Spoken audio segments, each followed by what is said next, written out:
চোৰাংকাঠৰ বিৰুদ্ধে বন বিভাগৰ অভিযান জব্দ বৃহৎ পৰিমাণৰ চোৰাং চেগুন কাঠ গোৱালপাৰা জিলাৰ ৰংজুলিৰ বনাঞ্চলিক বিষয়াৰ কাৰ্যালয়ৰ অধীনস্থ বিভিন্ন এলেকাত দীৰ্ঘদিনৰ পৰা অবাধে চলি আহিছে চোৰাং কাঠৰ ৰমৰমীয়া বেহা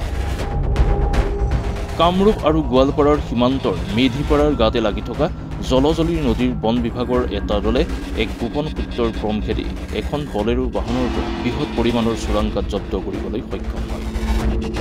শিমলুটোলাৰ খণ্ড বন বিভাগৰ বন বিষয়া কনক চন্দ্ৰ ডেকাৰ নেতৃত্বত বন বিভাগৰ বিষয়া কৰ্মচাৰীয়ে অভিযান চলাই AS 18C 6869 নম্বৰৰ এখন বলেৰো বাহনসহ বৃহৎ পৰিমাণৰ চেগুন চোৰাং কাঠ জব্দ কৰিবলৈ সক্ষম হৈছিল। দলটোৰ অভিযানকালত কোনো ধৰণৰ বেপাৰী তথা চোৰাং বেপাৰী ধৰিবলৈ সক্ষম হোৱা নাই।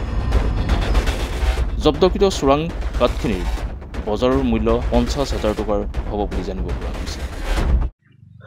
আমাৰ বিশেষ সূত্ৰৰ পমখেদি আমি মেধিপাৰা ঘাটত এখন গাড়ী আনলোড কৰি থকা অৱস্থাত পাওঁ।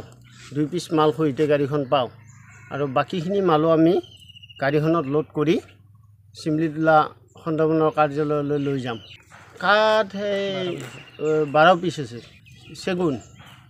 বজাৰ মূল্য কিমান হ'ব? বজাৰ মূল্য অনুমানিক 50,000। প্ৰতিদিনে চলাৰ আমি খবৰ নাপাওঁ, কিবা যদি আমাৰ খবৰ থাকে আমি এনেকৈ আজিৰ নিচিনা আজি যিটো আমি হেৰি কৰিলোঁ অভিযান চলালোঁ এনেকৈ আমাৰ অভিযান অব্যাহত থাকে। আৰু এই গাড়ীখন আমি ৰাতিপুৱাৰ পৰা আমি হেৰি কৰি আছোঁ ধৰাৰ কাৰণে মানে যোজা চলাই আছোঁ। ৰাতিপুৱা এবাৰ আহিছিলে আধাৰ পৰা ফিৰি গ'ল, আকৌ আমি বিভিন্ন যোগাযোগ হেৰি কৰি আমি গাড়ীখন এতিয়া কেপচাৰ কৰিবলৈ সক্ষম হ'লোঁ।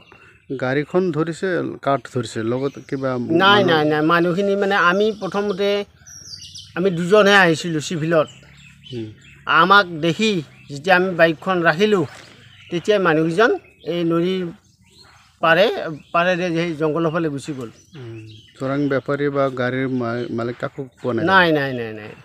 কি ক'ব এনেকুৱা মানে অনাগত দিনত? আমিতো এনেকুৱা অভিযান চলাই আছোঁ। বৰ্তমান আমি এইখনক লৈ 18খন গাড়ীয়ে ধৰিলোঁ। আজি তথাপি বন্ধ নহয়। 12-15 মাহত আমি মোটামুটি 18খন গাড়ী ধৰিলোঁ।